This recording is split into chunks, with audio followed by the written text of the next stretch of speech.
The goal is to get to metabolic flexibility. I can make an argument about everything being toxic in the world, so you gotta pick your battles. You need the opportunity to heal, and a carnivore diet, the ultimate elimination diet, allows you to find that healing and then figure out if there's some things beyond that. Is it spiritual? Is it sleep? Is it you need to move a little bit more? Is it your environment? You will not know that if you're always figuring out, is it the corn? Is it the eggs? Is it the bread? Is it this? Is it that? Both Harry and myself have learned so much from you about the carnivore space. You do such a good job of just putting out the right information that's truly applicable and really helps, I think, heal people and save their lives. Yeah, no, thank you. I think because I came into this space first from a consulting side, so you have to tell a story in consulting and be able to pitch a presentation, whether you're selling it or the results of the work you've done there for the few months you were there. And then because I was so sick and I have healed so much, I just wanted to share that. Now how do you do it in the carnivore space? And when I first joined, there was literally no graphics, but there was a lot for keto, right? So that was my idea of the carnivore pyramid, was because there were keto pyramids. Why isn't there one for carnivore? And over the years, the infographics then ended up making me have a practice, but it's everything I learn, I want to share. And maybe I'm just wired that way. Ever since I was little, I did want to share. I was like the spammer in the friend group of like, oh my gosh, stop sending me emails to read. But I love learning and then processing and sharing it in sound bites. And I don't always do a good job of it, but I just think whether it's infographics, whether it's a book, whether it's proving in data, if we can prove a case of why did I get better with just meat? Why did I get better getting off a plant-based diet, being on antidepressants and medication? I needed to understand that. And then once I got the lay of the land, I needed everyone to understand that. Yes. And so that's why I think I shared. There's a lot of passion behind it. And now with our team, we are really helping people where carnivore sometimes doesn't work perfectly. And so we first try to use levers in the diet to get it better. But sometimes it's beyond the diet. It might be environment and such. Well, between the last time we recorded and now, you released your carnivore or beginner's guide to carnivore, correct? Yes. That was what, like 6 months ago? It released, I think, in January. Okay. How was the reception been to that? Yeah, I think people like it. So when Carnivore Cure came out, it was oh my gosh, here's everything I learned in a book, and all the concerns we have: fiber, vitamin Z, environment, everything you could think of. Why are certain plants that we think are superfoods, why are they not ideal? What are plant toxins? How's the sprays on these plants? All of that, and then holistic health side, because I've always thought sleep, fasting, and a bunch of other things are really important. Community, that's another thing I brought up in there. And a lot of people said, it's too much. It's too complex. Just tell me how to eat carnivore. What's the basics?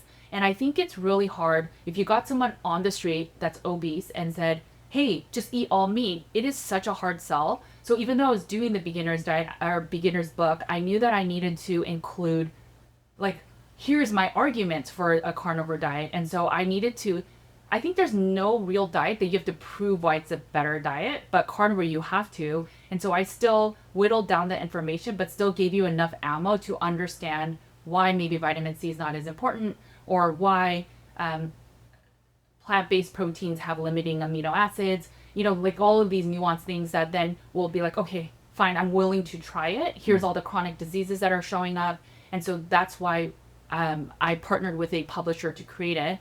And I think the reception is good. I still feel like people love Carnivore Cure because there's a lot more detail in it. But if you are just starting and you don't care too much about the science or to the extent I wrote it, or you're not as chronically ill, the beginner's guide, the graphic, it literally touches everything. I still try to touch everything.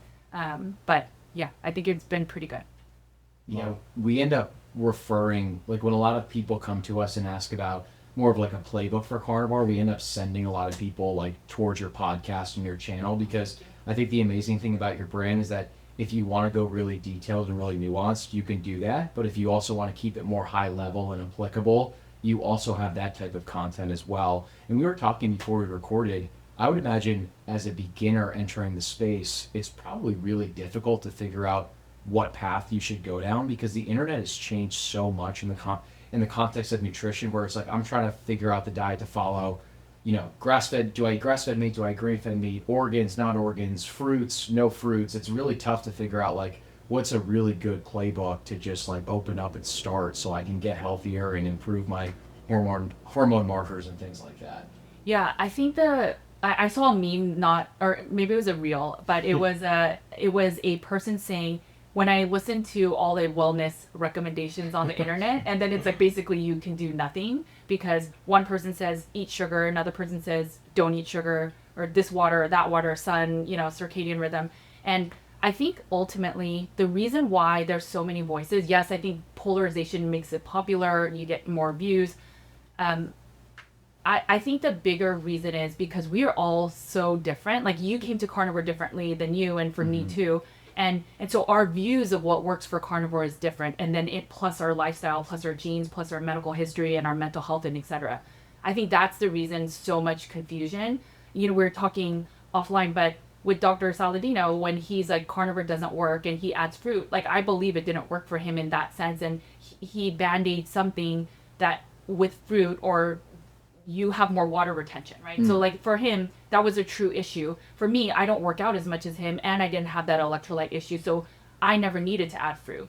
So I think that's where I get it as a beginner carnivore, it gets really confusing. And then I think when anything becomes popular, there's bad players. I do believe that.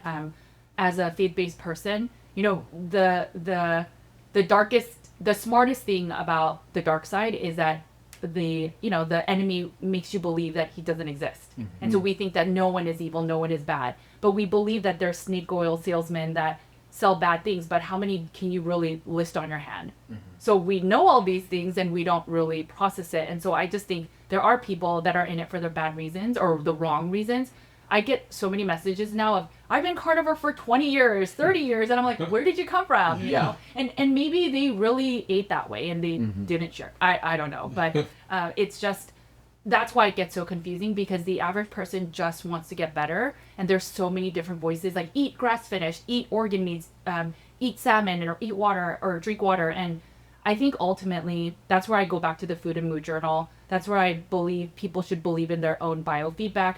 Your body's symptoms are the number one way to know if something is working or not working, and that if you're giving it an earnest or honest try. What's your general take on diet culture? Like from my standpoint, it's really hard thinking about people who are struggling with their health and then having to navigate through all the different narratives that are out there. So I'm curious just to get your general take on it. Like how would you help someone through the fog of diet culture?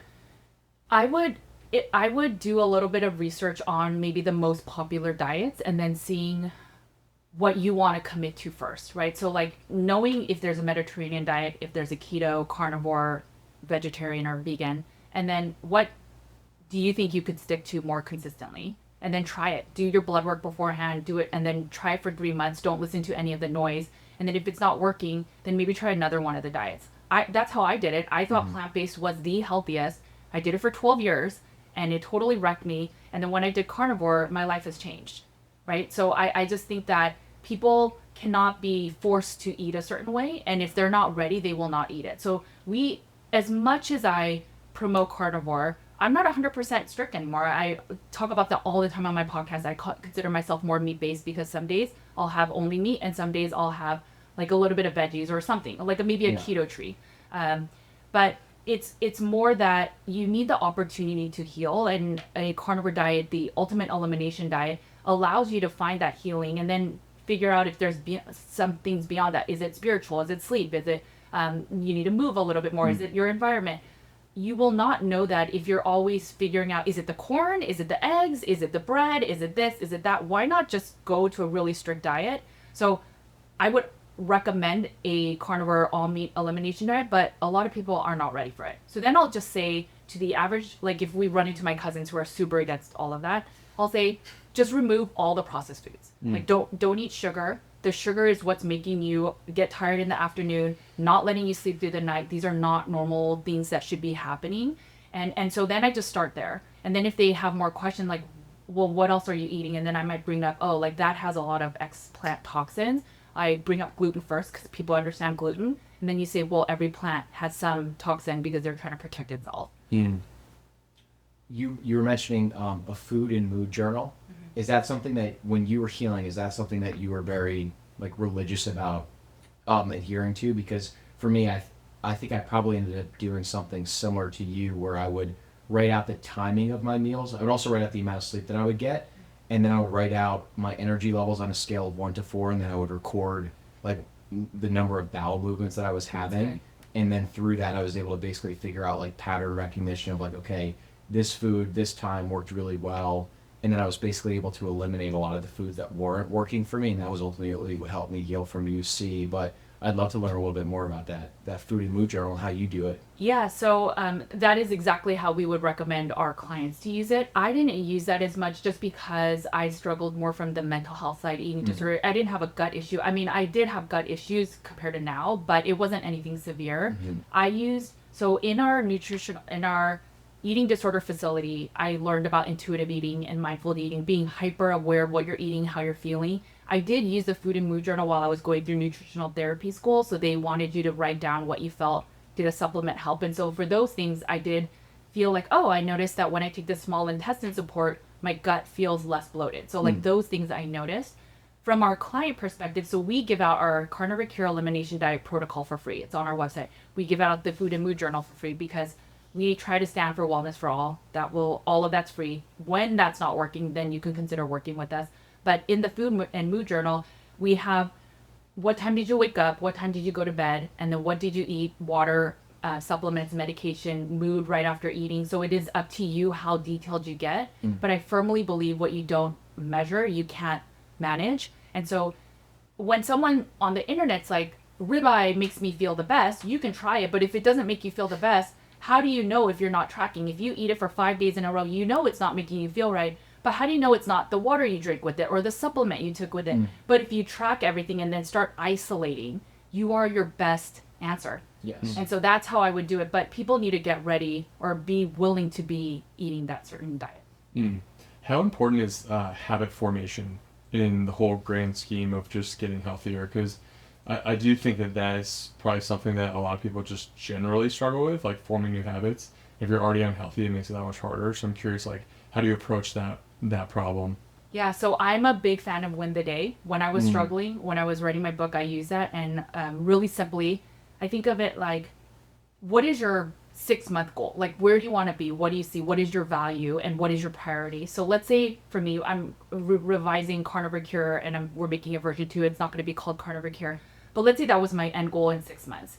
So then I think, okay, well, that's a big goal to finish in 6 months. So maybe then what is my today that I need to do and what can I allocate? So maybe it's just 2 hours a day. I just need to write a paragraph.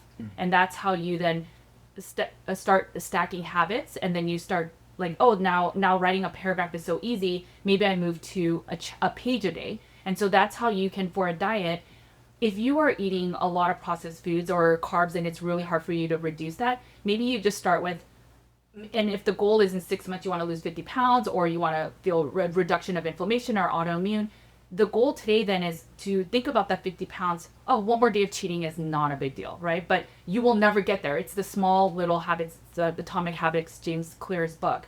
But if you were to say today, okay, all I'm going to do is for breakfast, I'm just going to start with eggs and bacon, or I'm going to start with a couple patties with a little bit of tallow. And then everything else, the rest of the day, I'll figure that out later. But that's maybe your win the day. So as long as I eat a breakfast of just carnivore, that is my win the day. And then if you can do that consistently and that becomes a habit, then you're like, let's try to fix lunch. And everyone's going to be different in what they put as their daily goals. But each day, if you can win your day and the goals, these small goals that will ultimately get you to your bigger goal, it becomes easier to be consistent, because the answer in healing and wellness and everything in pursuit of anything in life is being consistent and doing it and having a right path and goal that you're trying to get to. And that's the way that I write books. That's the way we build our practice. It's like, here's what are our 3 or 4 big rocks for the quarter. And then we try to hit those. And whenever we get in a request or something else or a shiny thing that comes, because it comes all the time, we have to say, does that fit those 3 rocks? And then we say no. And so that's how I think anything can be approached with diet. You just start small. And I know everyone's like, okay, tomorrow I'm going to start the diet. I'm going to buy new clothes. I'm going to fast. I'm going to eat this. I'm going to eat that. I'm going to start sauna. I'm going to work out. But that's what causes people to fail, because it becomes so insurmountable. And they're like, forget it. 1 more day of cheating, not a big deal. 50 pounds is too far away. But instead, why don't you start with one small thing and then keep habit stacking? And the more you start feeling improvements, it might take a couple weeks, it becomes easier to do more. And so I think community is so important. When you're overweight or you're depressed, the last thing you want to do is community. That is the medicine that can make you better. Once you start cleaning up your diet, it might take 1-2 weeks. All of a sudden you have a little bit of energy. You might call a friend. And so that's the habit stacking, which I think is so, so beneficial. Don't look at the big picture. Get a win the day. Look at that W for the day, even if you only do 2 of the 3 things, and then continue from there. Yeah, it really does seem like with your coaching business, you focus a lot on sustainability, almost like lifestyle over a diet. Totally. And it does seem like there's this trend with the carnivore diet of approaching it in terms of like almost like a 30-day challenge or a 60-day challenge where they're like, I'm going to go all in on this thing. I'm going to fast, and then I'm going to feast. And I'm going to try and like lose as much weight as possible and have that great transformation picture. And then you hit it, and then you just go back to like the old standard American approach that you were on before. And I feel like there aren't that many people in the space that are teaching that habit formation and really turning this thing into a lifestyle that you could hopefully be able to do for years at a time and enjoy every bite of food and lose weight and have great hormone markers. And it seems like that's really what you're focusing on. Yeah, I think for us, it's we are trying to get people to change long term, but it's not sexy. It doesn't sell. Like, just being fully honest, right? Like me saying, you're going to have to do this for a long time to get better. If you have an autoimmune, you might have to be on carnivore for a very long time. It doesn't sell. But if that's why I purposely labeled carnivore as an elimination diet. So like, hey, it's temporary. And my hope is that people will try it for a while. And then if they feel better, they'll stay because they remember how good they felt on the diet. If you think about all popular diets since eons ago, they're always 21-day fix, right? Everyone wants to be better yesterday. And so we will sell the things that will like, just let me get a little bit of your money now, your attention, your fame, your whatever. And they're willing to say, just try for 21 days, just try for this, just try for that. But oftentimes that is not enough to get them better. And so I think as leaders and influencers in the space, we should say, you know what, it might take a little bit longer. Again, people don't want to hear that. They want to hear the unicorn and rainbow stories to like, that's healing. Like, look at me, overnight I'm fixed, I'm healed. And you see those are the ones that go viral as well. Absolutely. But we work with the people that it takes a lot longer, that when they see those, it makes them sad because they're like, how come I don't get that healing? How come I don't get that amazing healing? And I'm doing everything right. Is it that I'm leaving in a little bit of coffee? Probably not. I mean, is coffee, that one little drip of coffee, really going to make you still chronically ill? But that's, and it becomes this self-blame thing that I really don't like in the community. And I'm sure it's all diet culture, but you have to find what works, what will allow you to stay consistent, because my goal for everyone is really to do wellness for all. I mean, I healed. I never thought I would get over my eating disorder. I thought I would always have to ignore it and muster the strength to be stronger than it. And I truly do not struggle from an eating disorder now. Now I will be always hypervigilant about it because I know it can always come back.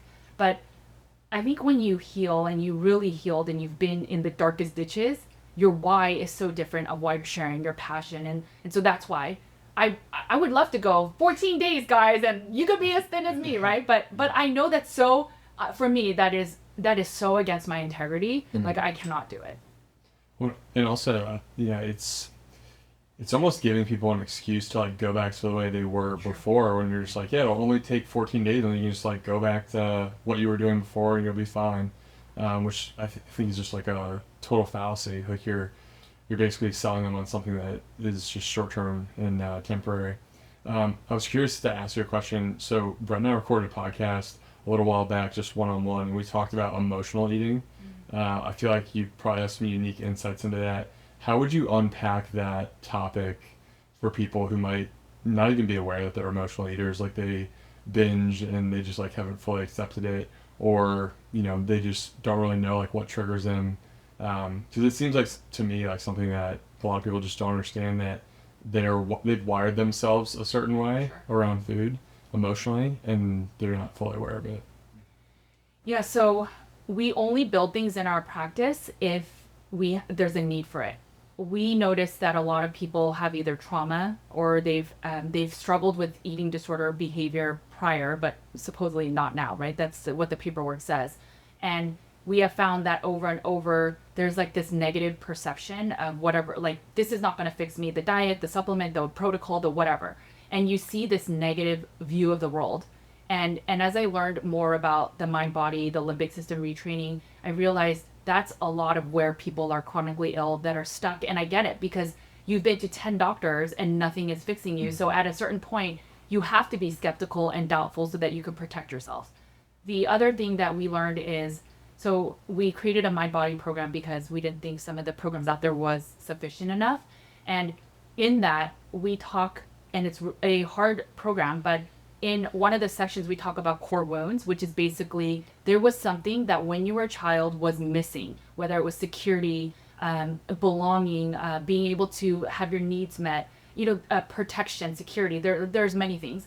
And if those things are lacking, then they will progress into your adult life, your adult relationships. And so you will act a certain way. And I think what happens is with addictions, I was watching something and I thought it was really powerful, but they say that addictions is oftentimes a sign that something's wrong in you, right? So like if you are feeling depressed and we think, okay, let's just pop a pill so I can not feel depressed anymore. But if your mood is low and you're just processing all these thoughts, maybe those thoughts are telling you what you need to fix in your life. Maybe it's this time to hunker down. Like, why do I feel depressed if everything's going right? And maybe that's the very thing we need to fix. And I think what we do though is we turn to things that kick up the dopamine. So all the addictive stuff, food, drugs, social media, scrolling, internet, shopping, gaming, and then we try to numb those feelings. And I think ultimately it goes down to what happened to you when you're a child. It's those core wounds of, I feel insecure. And so every time I feel that emotion of insecurity, maybe your dad wasn't around. So then when you're at work and your boss is mad and it's like similar emotions, you don't realize it. And so you turn to food. And so when you get home, you're just like, I'm just going to veg. And I see people binge even on a carnivore diet. And so I know that it will help a lot because you don't have the blood sugar dysregulations. But if you don't heal the core wounds, if you don't heal why you're turning to food, and I think people they're not aware of that. But that's where, again, the food and mood journal comes in. So every time you're grabbing food, before you grab it, maybe the rule or the habit stack you have is, are you hungry?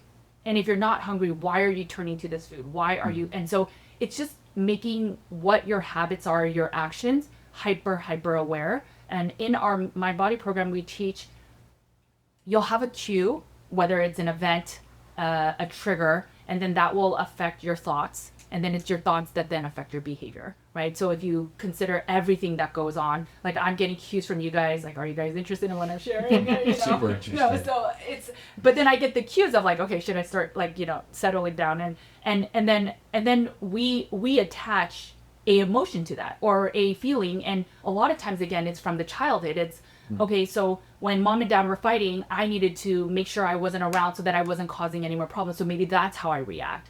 And a lot of times when our needs are not being met, and sometimes that people need to do a little work to figure out what are even my needs, we turn to food. We turn to the dopamine effect. So we stop feeling that uncomfortable feeling we're feeling. And so maybe that's the first question. Maybe the first question is, when you're turning to food, did something uncomfortable happen? Did something happen that you are turning to food? And I think a food and mood journal, making everything hyper contextualized and present and aware, will allow you to start noticing, oh, I didn't realize that when I watch TV, I always have to grab something to eat, and I'm numbing that way after a day of hard work. So that if you can't watch TV without snacking, then maybe you just got to stop watching TV for a little bit.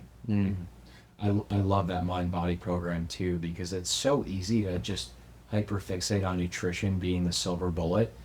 It's not. And I even noticed that, I honestly did notice that with myself too, where I've had periods of my life since going carnivore where my diet has been literally immaculate, where I'm not cheating at all, but I've always really held on to stress too. So even if my diet is perfect, but I'm stressed out, I will start to see like blood in my stool when I'm going to the bathroom. And that's a sign of like, all right, I have to like start meditating again. I have to make sure that I'm praying. I have to make sure I'm getting 8 hours of sleep.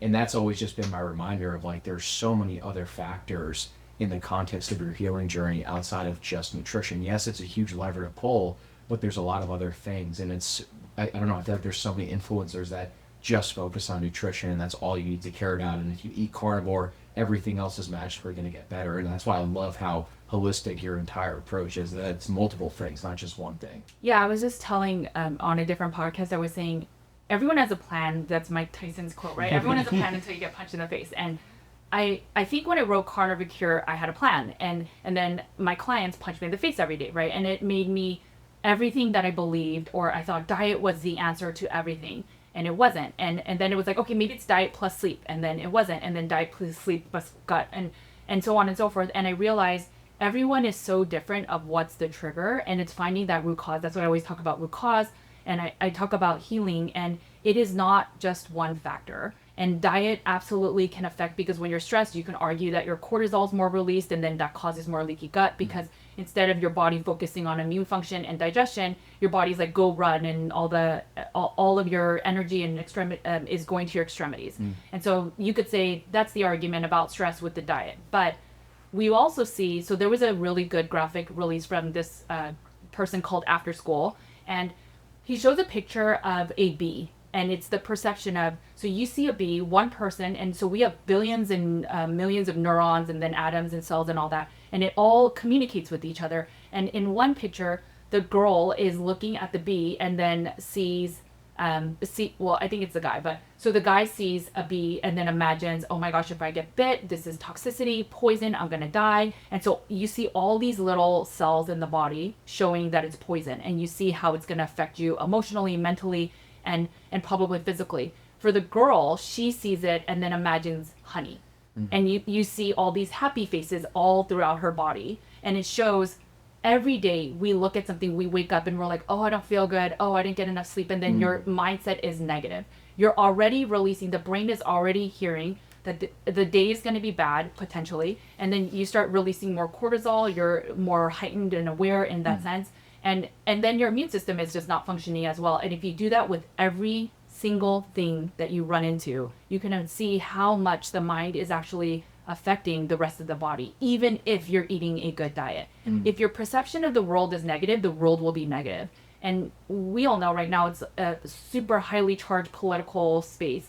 And I just don't go on social media. Instagram used to be a place where people shared their family pictures and friend pictures and infographics of like, oh my god, yay, about ribeye. And now it's so polarizing. There's so much like, don't trust this group and don't trust this, and it's so negative. It's all headlines, and it honestly saddens me. So I don't go on, because I'm like, I need to, instead of focusing and getting charged up and angry, I'm going to use that energy to build something and help build a tool, build a book, help things, and help people to get better, because all of this negativity is just going to make people want to consume more of it, get more mad, and then not do anything in their life.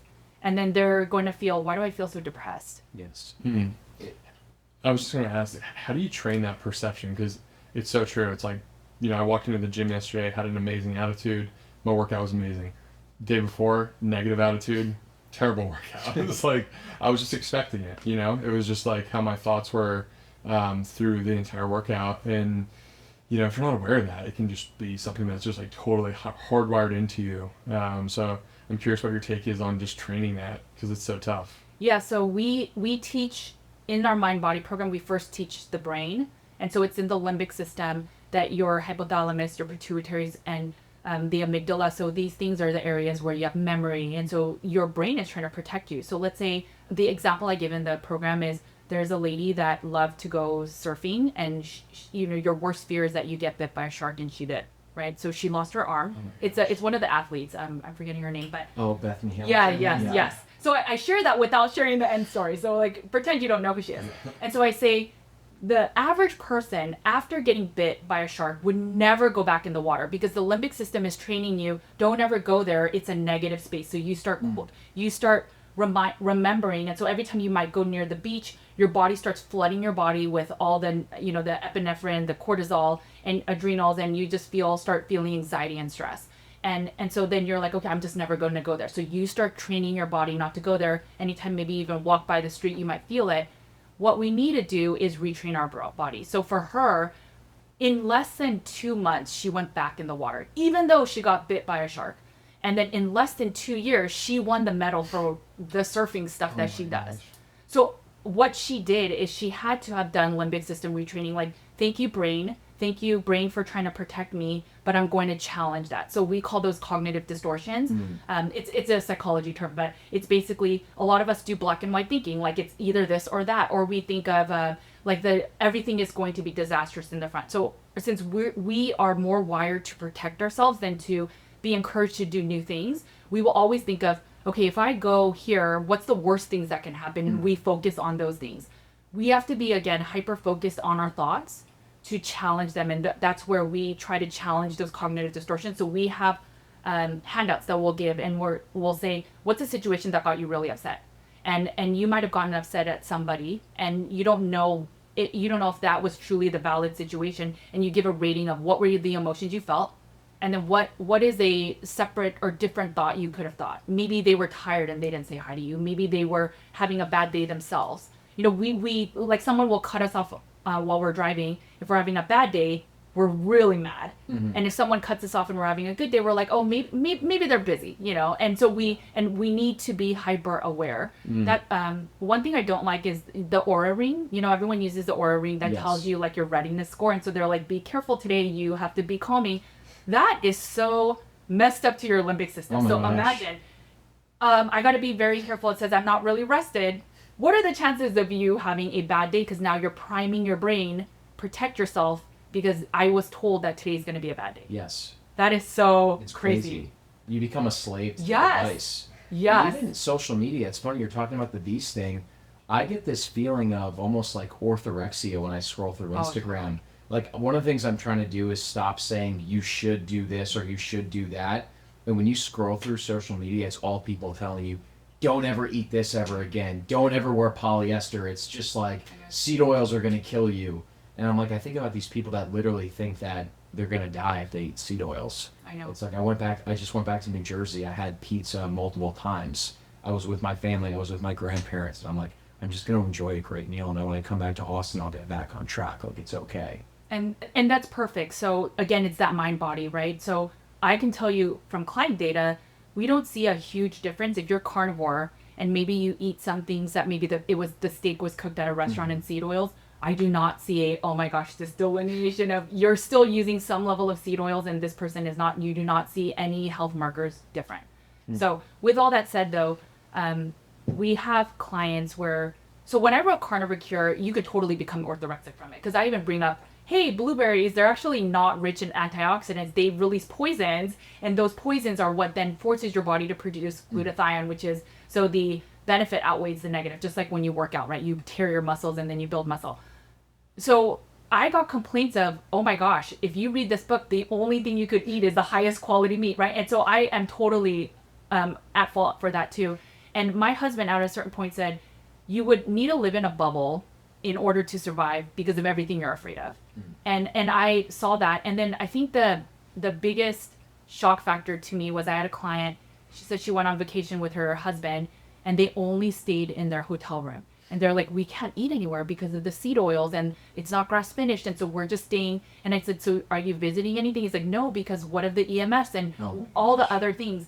And so literally they just stayed in their hotel room, or I think they were renting a place, and lived and ate steak there. And I said, it is okay if you eat some grain finished. And so because she got permission from me, she's like, okay, I can go eat that. And that's when I realized, oh my gosh, the weight that we have on people, we should, take ownership of that. And that's when I became a lot looser with my words of, some people can do fine with liver, right? Some people can do, I'll tell you the story about my son Aiden with taking your organ blend. But I think it's when we're like, don't ever, microplastics are everywhere. Like, that's the new topic lately. It's microplastics are everywhere. And I get it. It's true. But if you fearmonger everything, you're going to see that bee producing toxins everywhere. And then how are you going to enjoy going out to a restaurant if you're wondering, oh my God, are they cooking my food in seed oil? But then I really have to meet with my friend. And actually, the Harvard study, 80 years, showed that the number one way of longevity, happiness, contentment in life was connection. It was community. No food, none of the other stuff. The number one thing was in the middle of the night at 3 a.m, can you call somebody and ask for help? And if you can't, then that is a sign that there's a less chance of having longevity. And it wasn't food, it wasn't sleep, it wasn't your circadian rhythm, it wasn't ice baths. But I think people get so fixated. When I talk to my chronically ill community, they say, we just want to really feel better. And so when we hear, you just need to remove this, or just do this, then they're really hopeful that'll get them better. But over time, they realize that's not the thing. And I just think the mind-body work is important, because if you do become orthorexic, which I feel like that's what I was training people to initially, and I realized, oh my gosh, like, I don't want to be this. I don't want to be like, be careful of your pants, be careful of your water, don't use the straw, right? The plastic straw. And it's like, what can you do? How can you enjoy life and enjoy community? Yeah, I think it's important to understand, like, setting a standard. So you're working towards just meeting this mark every day, but also understanding that that's just a mark. And over time, if you just aim towards that mark and accumulate enough good days, you have so much bandwidth to, like, maybe have one or two like days, or multiple, not even just one or two, like multiple days where you're not perfect. Right. And you don't need to be perfect. Yeah, so I mean, that's why I openly, so the other day we bought Jack Wink's beef jerky, which has soy in it. Oh my gosh, I got reamed on the internet. It was many months ago, but it was on sale, and I'm like, I have a family of 4 and our kids eat a lot of meat. And so we bought it, and I knew I would get backlash, and I took a picture, and they're like, oh my gosh, how can you buy that? It has soy, it's grain finished, there's sugar in it. And I'm like, we're not trying to achieve and then I made the joke of, well, I'm Asian, so maybe I could tolerate more soy, right? So I don't know, but it's just, we don't get symptomatologies from it, and we're not eating it every day. It's just occasionally, and I try not to. So I used to share, this is when I was making my kids lunch boxes, I used to say, this is grass finished, this is pasture raised, organic, and I don't do that anymore, because I didn't want to make it this, only if you buy the best you'll get better. So now I just say egg, steak, beef, because I don't want to make that narrative. I don't want to, I suffered from an eating disorder that was so bad for so long. I do not want to make people orthorexic, and 100% people are getting orthorexic. That I see it. We see it in our practice.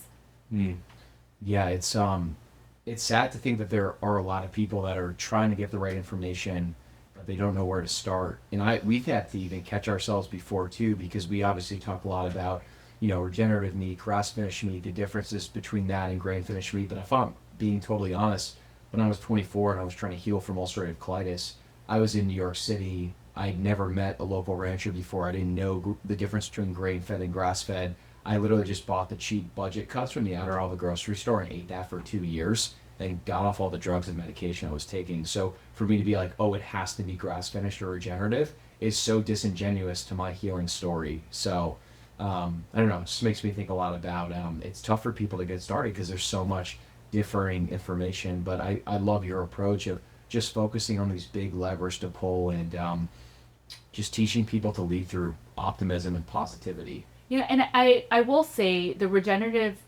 like, just to, give you support in what you share, I think it is important, because I have young kids and I want the world to be better. And I mean, there are things going on where I do feel like the world is shifting in a more negative way. If we can go back to where cattle is fed grass, and in a natural way, the earth will be better and will be in its most natural state. So all of those things are true, and we should strive for that, right? Yes. So I also don't want to be like, yeah, if you can only eat Walmart ground beef and that's all you can eat and that's all you're going to strive for. No, I think you should be able to also, eventually, as you habit stack, make more money, right? Like, I don't think we 100%. talk about money enough, but I think I am not driven by money, but you need money to do well and survive, right? So we'll talk about Aiden in a second, but Aiden was sick, and if I didn't have money, I couldn't have afforded the things that I did for him, right? So once you are better, you should always strive for better.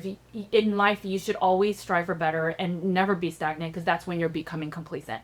And I think we should strive to get to grass finished and support all the regenerative farmers, because if we all support that, maybe there will be more farmers and it will make the economies of these grass finished meats go down. But it is not required. Yes. But that should be the goal, right? So as people understand the logistics of the CAFOs, like, I used to go to Berkeley. I would drive the LA Berkeley route. That CAFO area, you had to close your windows for over a mile because it was smells gray horrendous. smells. It's Yeah. like literally gray, and it's just, and you cannot help but see the animals and feel sad for them. Yes. And so all of that, I know, but I am a victim of that. I still buy those meats, and so I'm just saying that ideally we strive for better, right? Definitely. So I take my kids, and when we were getting raw milk, I would show them, like, here's where your goat's milk is coming from, and here's where the meat is from, and so we strive for that. But it's hard because people also like really quick snapshots, and so they're not going to get your full message either. Definitely. Yeah, what we always say is that there's kind of two phases. So for me, it was like just kind of rewiring my relationship with food. And this is food versus a food-like substance versus processed food. And for me, it was, okay, I'm eating a lot of animal products. I feel amazing, but I don't understand sourcing. And then phase two was like, all right, now let's get into sourcing, starting to connect with local farmers, ranchers, micronutrient content from grass-finished regenerative meat. But it's just a progression. Yeah, Right? no, I totally agree. And I think it's important to educate people, right? So maybe 10 of the meals are grain finished, but maybe they'll make one effort to make one more grass finished. So because I think that is the goal. I think it is ideal. A cow should be able to live the life they were meant to live. Yes. And a CAFO is, in all honesty, that's not the way No, they're it's meant to not. live, right? So, so that's where I get it. And so I'm supportive of regenerative agriculture, and that's why I've had Joel Salatin and other people on our channel, because I think it is important to talk about it, even if people are not spending all their money on that. But I do think it's a progression. Do you have kind of 5 core foods that you would recommend people go towards once they're starting a carnivore diet, or just if they're looking to eat a little bit healthier? Yeah, so I did the nutrient density table where I literally looked up a food, and then based on 100 grams per food, like which one had the most nutrient density, there are 12 essential vitamins and then 20 essential minerals.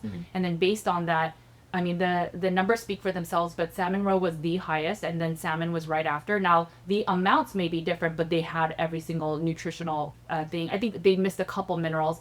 And then I think right after that was like beef and chicken were pretty lined up. As much as people think chicken is not that nutrient dense compared to beef, it's not true. Wow. And then eggs, raw dairy, milk, that's all up there. So I think if you can tolerate it, eating a variety is super important.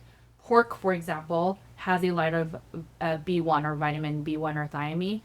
Chicken, I think, has the most K2. It might be because they're supplementing it. Oysters and salmon and all the seafoods obviously have a lot of minerals. Beef and they have a lot of the iron, the vitamin B's and stuff. So I think a wide range is ideal, but also in context, like what do you enjoy, so that it will allow you to be consistent, and then will allow you to eat it. If you hate eating salmon and you're shoving it down, you're not going to eat it long term. If you hate eating liver and you shove it down, you're not going to eat it long term. So I think those things really matter. It's what do you like? And then in the animal space, if you can stick to more whole foods, that would be ideal. What foods do you like the best and you could just eat every single day and it always tastes good? I would say ribeye. Before I used to do ribeye with butter, but I noticed that over the years I don't need as much fat. I will, if I crave it, I will. But a fatty ribeye, chicken wings, pork belly. So I still do go towards the higher fat needs. And then if I don't eat eggs every few days, I crave it. And it might be all the minerals. I know this is the nerdy side of me, but like I'm like, maybe I'm missing some choline or whatever, or biotin. But yeah, so I'll do a lot of eggs. So our family goes through, I think, like 5 dozen eggs a week. Wow. It's our family's meat based, so yeah, we eat a lot. I wanted to tell you though, I messaged you separately, but I did want to bring it up. So I know a lot of people think of me as the super anti-liver person, but and I do think there's truth that vitamin A toxicity, your organ, certain things have like excess copper, but Aiden had a bronchial infection and we don't know exactly what it is. We went to a pulmonologist, did x-rays, nothing came out negative. His breathing was totally normal. Then we went to Korea, he got sick again. It was very similar symptoms. They tested him, they're like, nothing's wrong. We never knew, but what I do know is that every time he would eat and then he was coughing, he would cough enough, and if it was like, I think it was if his stomach was too full, I don't think it's GERD, but then he would vomit. So if his stomach, so then we're like, what can we give him that has the least amount of volume but would give the maximum nutrient density? So we put a little bit of raw milk or water, and then we would mix it with your chocolate smoothie. Wow. So I was like, I'm so grateful. I'm so grateful because he lost 5 pounds and he's a small kid. He's 60 pounds now, so I think he went down to 55. But I was starting to get worried because his clothes were starting to hang, and he's a healthy eater. He can eat like 10 ounces in a sitting. And so when he was able to eat nothing and hold it down, that saved him like at least 6 times. So thank you. I appreciate you having that product. That makes me so happy to hear. Noble saved the day. That's awesome. Yeah, and because I can see that being a thing, because if you're giving him a scoop of it, it's only 85 calories, but it's still close to 25 grams of protein from the beef. And the organ complex is so small in it too. It's only 250 milligrams total, so it's really a protein product. But That's amazing that worked for him. Well, too. he was eating nothing, right? So like that was the only thing, because he would end up, we would try dinner and then he would end up vomiting. And so then we're like, and then he's obviously hungry again because he threw up everything. So then we tried yours, and then there was most times he would not vomit yours. And it was just, I think it was volume, but it was just the security of there's organ complex in it, there's protein, and he's able to tolerate it. And so, yeah, I was like, I'm very grateful, because in this scenario, he absolutely needs the vitamin A, right? Or he needs the copper or whatever. So it was, I think it's important. And I think if people are not able to eat a meal, I do think it's a good meal replacement. Yeah. And I think that's even a sign how much you've evolved too, because probably you a couple of years ago would have been like, oh, natural flavor, stevia. But then you're realizing that it's like it's a bridge product, right? We're not trying to replace steak. You know, I think a lot about people that aren't eating enough meat, or they're curious about organs but don't like the taste of it. I think a good shake with like some raw milk, it's such a good place to start. And then you start drinking the shake, you feel better, and then hopefully you eventually get curious about maybe carnivore, regenerative agriculture, and go down those rabbit holes. Again, it's like a progression, and we just wanted to be a piece in people's journey along that progression. Yeah, I mean, if you made yours super no stevia, no chocolate flavor, my son would not have eaten. Like, there's no way. So I'm grateful for that bridge, and that's where I'm telling you, that was the punch in my face. So I was like, guys, here's the Carnivore Cure way of eating, super strict, no sweeteners, no this, no that. I get that sometimes sweeteners can do whatever to your body, but if a person will not eat the healthiest thing, then there's no point in it. As an example, in our community, there's a few snacks that people don't want to eat, right? And it's just, it doesn't matter how perfect it is, no one wants to eat it. So then what's the point? And I was talking to a marketer, a business owner, and they're like, if you want people to change their habit, you have to make it as easy as possible. So if you want them to get organs, just swallow organs, people are not going to do that, or swallow like frozen organs, or buy the capsule. Like, that's an easier way. There's a less barrier to entry. And so if you make your people are used to making protein shakes or milkshakes or chocolate shakes. And if you have one that has a little bit of organs or more nutrient density and real meat, then that's a win. Yes. Instead of like trying to go super perfect and it's like, this tastes like milk in a cup. Like, who's going to eat that? No, exactly. Yeah.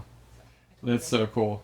And it's interesting too, like, I imagine just teaching your kids about food in general, and like, you know, letting them have the protein shake, and like teaching them, hey, like, this stuff's fine to supplement with when you need it, but like, this is the core groups of food, and just teaching that healthy relationship with food too is super important as someone who has, you know, health and nutrition is at the center of their life.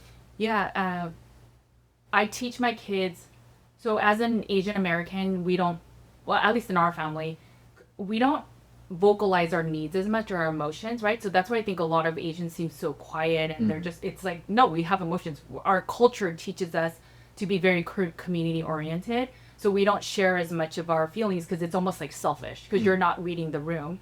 And so what I try to do with my boys is I never want them to have an eating disorder. I never want them to suffer from depression. I know I don't have full control, but if I can teach them all of that. So I have them not only know about the food, and let's say sometimes once in a blue moon, we'll go to Panda Express. I know it's like the worst food ever, but they're eating the broccoli and beef. And if they start getting a little bit of eczema, if let's say they're eating foods like that, then I'll say it's a perfect conversation. And then I'll get them on probiotics, and we're like, let's reel back the diet, right? And then we do that with the emotional stuff too. So our goal in my practice is I want to write kids books with like all the different values, because I think to me it's so important. Instead of a kid holding a carrot or an apple, like, let's have them have a chicken wing in their hand. Yeah, I love that. And I think that's important too, to be able to take your sons to Panda Express and not deprive them of that. And like, maybe they'll do totally fine on the broccoli and beef, and then maybe they will get a little bit of eczema, but then you teach them about that, because eventually they're going to be in college, they're going to be on their own, and like, they're going to be tempted with that stuff too. So it's better to expose them to it while they're young, versus just depriving it and then them never getting experience. Yeah, I mean, I know there's a lot of parents or people that will go, that's blasphemy, you know, or that's crazy that you would let them eat seed oils, and I think they use a little bit of flour in that. I don't even know what they put, but it's just, when we were really strict as a family, it was taxing on our lifestyle, just even wanting to go out, go on vacation. And then I just saw their faces as they're getting older, and like, everyone has a juice box or something else. And not that I would give all of those things, but maybe in moderation, or teaching them, hey, why don't you eat your protein and fat first, and then maybe you have the carb afterward, or it just educating them so that when they go off to college, I don't have control. And if I don't, then I need them to make the right decisions. And so if I never let them eat anything but meat until they're 20 something and if they, or 18 and they go out, what if they go binging and partying on, oh my gosh, I've never had sugar in my life. Yeah. And I never want that to be the case because I suffered from an eating disorder. So I try to find that balance. Most days they eat just or mostly meat, but some days they get to eat that or they get to eat some ramen. And I know it's like blasphemy, but I mean, whatever. It's like, this is real life. It's also delicious. Ramen's also delicious too every once in a while. I don't care too much for ramen, but my kids love it. I Yeah. know it's the Asian side. I don't know just for reasons, but I don't care. Are you Korean? I'm Korean. So my mom and dad came to America when they were in their 20s. And so I was born and raised in LA and then lived in California and then moved to Austin. But yeah, I'm Korean American. I think Korean food is the best. Yeah, it is good. Sometimes it's too sweet, you know, but overall. But we'll use stevia. I know that's like blasphemy too. I know, like saying all the bad things now. Yeah. But we'll use stevia to make Korean, like the ribs. Yeah. And that's good. But yeah, it is good. It's a very heavy meat-based diet. And then they'll add veggies. And so sometimes I'll have it. So we went to Korea and I tried to stick to being really strict carnivore. And it was really, really hard because they have a little bit of pork, but they don't have beef is like still a luxury there. It's very, so I went to the Outback just to see the prices. Yeah. A 10-ounce steak would probably cost you $100. Yeah. So I was like, I can't do this for 14 days with a family that eats sometimes more than me. So yeah, we had to, I had to fill with some vegetables, unfortunately. I know. Yeah. Blasphemy. But Yeah, whenever I go for Korean barbecue, it's like I can't not get some rice with the meat and the sauce and everything. It just goes together so well. But I know it's blasphemous to I say know. that. It's okay. We'll Yeah. just skip this part. No, Yeah. just kidding. No, I don't really like rice and noodles. Like if it was bread, cookies, like that was my, you know, because everyone has their things that they liked. But yeah, I think the goal is to get to metabolic flexibility, meaning that I get it's not healthy for you. I get that Panda Express is not good for you. I get it. But at least they're still focusing on me. At least they're not just eating the noodles and rice and that's it. Yeah. And I know other people will go, no, that's not health. But I mean, we are exposed. Like I can make an argument about everything being toxic in the world. So you got to pick your battles. We went to a water park and my thought was, oh my God, there's got to be parasites. The people are shedding their nasty stuff. There's probably pee in and I thought, my kids really want to go. I have to go. And so they went and I just thought, okay, let's put them on probiotics or a binder or something. And it's like, I don't want to limit my kid's life. In food and stuff I will in certain ways, but I don't want to limit my kid's life because I'm scared of something, because that's where I'm faith-based. And I'm like, I cannot believe that this water is going to kill my kid. And I have to trust that if it does happen, then that was God's plan. And and that has been so stress relieving, I guess, because when people are like, well, Judy, can I eat this or not? And it's like, it depends. Like that's the real answer is it depends. And I know that's hard because people just want the black and white, but that goes back to the B, right? How do you balance being in the medical field, which I would say today, it seems like it's basically the antithesis of faith, but then also being faith-based? I think the truth is when I went carnivore, there was a lot of backlash. Our family, I'm from LA, people thought I was crazy. And then COVID hit and I wrote this really long article of why I didn't know if the shot was beneficial for you. And I got more backlash in the carnivore community. You were just asking for it. I know. And then I talked about the best food, the most nutrient dense food, liver, having some level of, like maybe too much is too much. And that got me. And so, right. And so, I was reading a Bible study with our kids at night, and it was Nehemiah and the wall. And he basically he felt compelled by God to build a wall back for the Jews, and everyone was against it. So he was like, no, but I have to do this. And I was like, that's how I feel. Like I feel like compelled. Like I didn't want to bring up the liver stuff because I knew there would be backlash. I didn't want to bring up the shot stuff, but my parents were going to get it. And I just thought, after I did all this research for my parents, how do I not share that, what I found? And my parents didn't get it, and they have survived. And they're 72, but they're meat-based. So how do I not share that when I know morally, I know that many people probably shouldn't get it? So for example, a lot of these vaccines are made for people that are immunocompromised because your immune system might not be able to defend itself against whatever's out there. but it is the immunocompromised that are the most sensitive to vaccines. So whether it's the fillers, the heavy metals, the whatever it is, they're the ones that end up getting really hurt. And we have many people that are injured for a variety of vaccines in our practice. So then who is this made for, right? So that, like, those are the things that I would think about. Like, if you make the vaccine for the immunocompromised, but they're the ones that shouldn't be getting it because they're the most sensitive, then who is it for? And those things that I would think about, I just felt, I felt this thing on my heart that I should share. And so when I read Nehemiah's thing and about the wall and everyone was going against him and like all this conflict, he still did it because he felt like that was his purpose. And so as I do all this evidence-based research, as much as I do all this research and the diet and everything should work, for some people it doesn't. And then I don't know what to tell my client and patient in front of me, but I know that they have core wounds. And I just think in my hearts of heart, I think you need a little bit of Jesus. I know that sounds crazy, but to me, it's like you have no faith. You think everything is, you are responsible for everything. But what if you just let go a little bit and let God, let go and let God? And I think that's when I was like, it was no longer, my audience wasn't an N equals of 100,000 or whatever. It's just my N equals 1 is God. And so I do the work because of my faith, because God has given me the talent to put complex information into these tangible ways. And so that's how I do it. There are stories of people getting cancer and they're like, you have 6 months to live. And for some reason they live for years.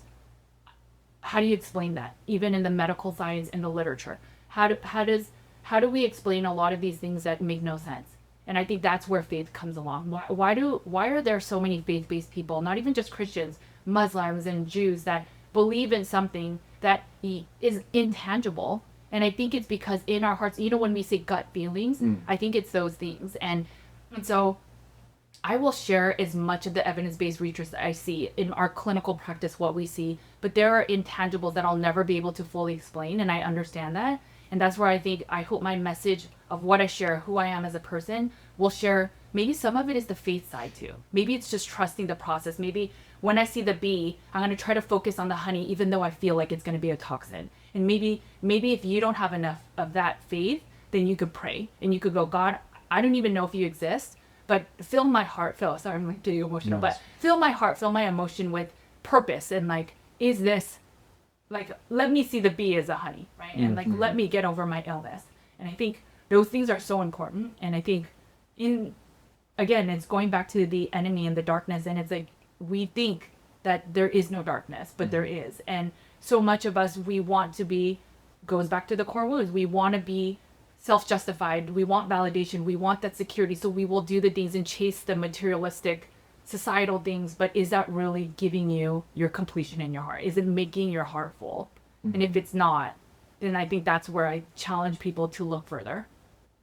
So that's the balance, of evidence-based and religion, because it's not religion, it's my relationship with God. But sometimes I can't fix this person. And so I pray about it because I'm like, you are doing everything we are recommending and your case is not moving. And so we will do more research to get you more answers. But sometimes we just need, like, give us an edge, God. Like, just, we pray. And we have faith-based people on our team too. Not everyone, but, and we pray about it and just hope that, like, we will get answers or miracles can happen. They will be the person that they had cancer, but they get to live another 10 years. It really gets back to perception too. Just how do you perceive the world? If you've, we've talked about a bunch with your healing story. If you don't believe that you can get healed, how are you going to get there? Right. If there's not belief at the root of that.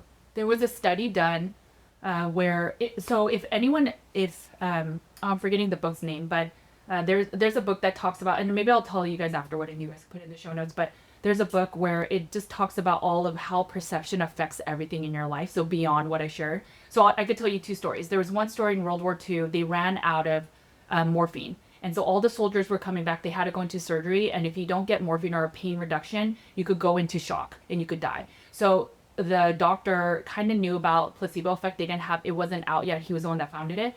So the nurse lied, put saline in the shots and said, hey, just tell them that they're getting morphine. And all of them, I think it was only 2% that actually felt that they were getting, that they maybe went into shock. But but everyone else felt like they got morphine. And so their brain released chemicals to believe that they were getting better. Another study showed that with planning, two sets of people, they were getting out of rehabilitation. Maybe they broke their leg or something. And so one group was just, I'm going to get out and I'm going to get better. The other person wrote down, I'm going to go to the stop sign. I'm going to get my mail. They in detail. The people that wrote out and planned their day were the ones that got better faster. So these things, like the belief is so huge. And I think when we are again on social media, just seeing negativity, that is just pinging negativeness in yourself. You think the world is ending, and it might be, right? So, but it's just, but what are you going to do about it? If the world is ending, what can you do, right? And then I got to a point where I thought, what is the point of me teaching about steak when the world's going to end anyway? And I just thought that's silly. So I will do my part until the day that happens, but I'm not going to worry about it until the day that it happens. You see the mindset, like I want to live a fulfilling life, live the best life I can with my family, and then help as many people as we can. And then if the world ends tomorrow, oh well. Like that's, and people call that ignorant or naive, but what is the point of worrying so much every single day? Yeah, you really seem like you operate from a place of truth and you really listen to your gut instinct too. Like I feel like if there was ever a business decision that came up or a coaching or consulting thing that came up that wasn't in harmony with your gut instinct or your beliefs, you would not do it. Where like a lot of people would give into that. I feel like you like have a very strong gut instinct. Yes. So I think being in practice a few years now, we just turned down a deal for a sponsorship for our podcast. I mean, they're aligned, but I think I don't want to do things based on a fear-based reason. So, but if we don't get that money, what if we can't make money on the podcast, right? Like that fear. Yes. I'm like, I don't want to do that anymore. So we are denying it, and we're just going to recommend our services on the podcast. It may not make the money that we were getting through sponsorships. I don't want to act on fear. I also think that our services are good. Like, why aren't we trying to share our services when I know it's good? I know that we put in the extra work because if you guys ever read Good to Great, phenomenal book. I required everybody on my team to read it. Of them? Everyone. And I gave them extra money because I wanted to. And I said, you have to do a book report though. Nice. Because, studies show that if you write it down, you remember it more. So, and I said, what did you get out of it? And I think that it's not just, so as I'm building a company or a team, as a leader, I feel like I need to walk the talk, right? So if our values, our core values, our mission statements, like Wellness for our core values are walking truth and integrity and honesty and blah, blah, blah, blah, blah, I better walk that. And so as a leader of my team, I better never share never share a side of me that's like lack of integrity, right? If I'm saying those are my values. And so we have to put that, so whenever something shiny comes, whether it's money or whether it's an opportunity, we really think of it as, does this make sense with our values, with our mission statement? And if it does not, we say no. So when I saw you guys at Hack Your Health, I know a lot of people were taking pictures. There's some people I don't necessarily agree with. And I'm like, I'm not going to take pictures of them. And so I purposely just, didn't go. But if I wanted to be popular, I probably should have, right? And it's just, that's where maybe I could be a little bit more flexible. But I also know the harm it could do when people listen to certain people that are, not sharing the best recommendations and that are unknowingly or accidentally hurting people's health. Yeah, it's the willingness to want to be principled versus being liked. Yeah, and it goes back to my N=1, right? So if I was just trying to be popular, if I was just trying to make a boatload of money, then I should collab, I should do this and that. But if my purpose is to serve and do, and if God gave me these talents and I'm supposed to use them, then I better have it with integrity, right? If our goal is to help people, but I am ambitious, so we are going to do a carnivore study, right? We are going to release books. I am going to do these things because I have the passion for it. But it is not to be because of financial wealth. It is not to be popular. It is, I feel the Nehemiah wall call. That's what it is. That's amazing. I have a little bit of a change of direction question. I wanted to ask you about Ozempic, just to get your take on it. What's your thoughts on Ozempic, semaglutide? It feels like it's everywhere and everyone's recommending it. I'm curious to get your take on it. Keeping in mind the fear-based conversation too. I feel like it's an interesting component of it. Like a lot of people are just very fearful of it or just kind of slamming it. I'm curious what your thoughts are on it. I only did research on it when it first came out, so it's been a while. When I did the research, I saw the risks of I think it can affect your thyroid or your kidneys. My bigger concern is I'm okay if you need it for now, but let's not use it as a band-aid, right? So it's that 21-day effect, right? Like use the Ozempic, lose weight, and make yourself not diabetic, or at least not diabetic while you're taking it. But there are concerns with it. Like, why are you depending on someone else and some other medication, and that's super expensive, instead of trying to fix it on your own? Like that, to me, there's a core bigger issue, and it's not about Ozempic or not. Like if you need it for now, I mean, I'm not really for it. Like the podcast research I did showed that it has gut issues. As soon as you get off it, you'll gain all your weight back. There's the kidney and thyroid issues. There was like some level of toxicity from what I remember when I did the research. But some people lose weight on it. But the question is, okay, so then are you going to get off and try to maintain that weight? Or are you just going to go back? Or are you going to just stay on it forever? And no medication works forever. We know that our immune system is smarter than that. And so I always go back to root cause.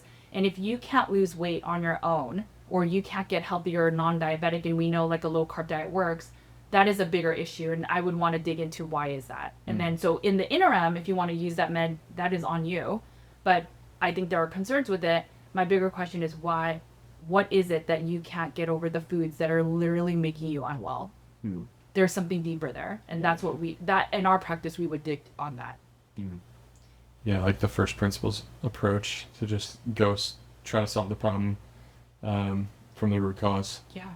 It's the only way that people will have true freedom. Yeah. I really think that, because if you're just doing something for 21 days, then maybe you have a cheat day and you go binge out and then you feel bad again, and then you're back to muscling, and it's such a hard way to live. Whereas if you get to the root cause, I know it's hard to get to root cause too, I get that. But if you can get there and then you finally have this new normal, right? Like the habit stacks, and now you have this consistent, like, I don't even think about the way I eat. I had a friend come over, she slept over, and she tried to do carnivore, really strict, like the beef, salt, and water for 6 months, and she failed. Or at least she said she failed. And then she came over our house, and I didn't even think about the diet. She was just coming to, visit Austin. And she told me at the end of the trip, and she was only here for 3 days, and said, the way that you ate made carnivore so normalized to me that I think I could do it. And now she's 9 months into carnivore. And only because she saw how I made it normal. But to me, it's such a normal way of my life that I didn't even think once about it. And for her, it was life-changing. So I think we just need to normalize these things and make it more approachable. Like I told her, if you really want to have a little bit of avocado mayo, then have mayo, like, because she missed mayo. Or have a little bit of tomato. If you're not intolerant of nightshades, like, so what, Yeah. And now she can do it. Whereas before she would try to do strict carnivore, then go back to binging, and she's now lost, I think, like 70 pounds. That's incredible. Yeah, and but it 70. took her to be less strict. Yes. To be able to do it. Yes. What motivates you the most? I think truthfully, it's making the world a better place for my kids. Like I worry that the world will be hard. Whenever my kids come up, I get so emotional. But my son is 7. They're 7 and 9, or now they're going to be 8 and 10. But I don't want it to be a world where they don't know what's right information or the truth, and then they have to maybe scour the world for meat. I would hate that. And then we're one world, whatever the future may hold. If it's worse than how it is now, that would make me sad. So if I can have more people aligned with my kids, that would be like that. That is my biggest trigger. Aside from the God stuff, it's my kids.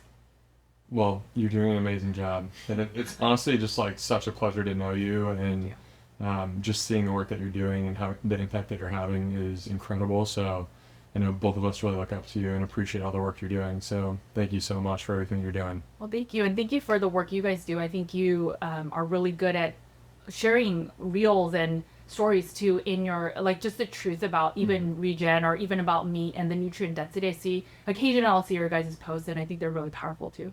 So thank you for what you guys do too.